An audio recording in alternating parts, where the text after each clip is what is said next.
The next thing we'll want to do is adjust our website's footer and footer menu. If I go all the way down to the bottom of my website, I'll find my footer here. Within it, I have a menu and a couple different elements. To update this, let's go to the left-hand side and click on the back button. And once again, go down and click into footer.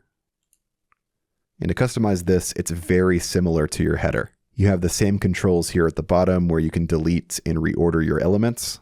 Like for example here, if I don't want this logo to appear, I can just remove it by clicking on the X. And then the same thing for this copyright notice.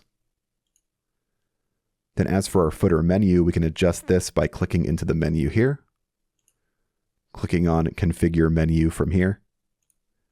Then I'm going to scroll down and find my footer menu. Right now it's just using my main menu, just like my primary menu within my header. And in most cases, you'll just set this to main menu. However, if you do want to create a new menu, you can go up to Secondary Menu here and click on Create New Menu.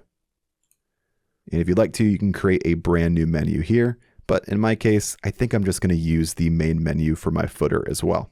I'm happy with the changes I've made to my footer, so I'm going to go to the top and click on Publish.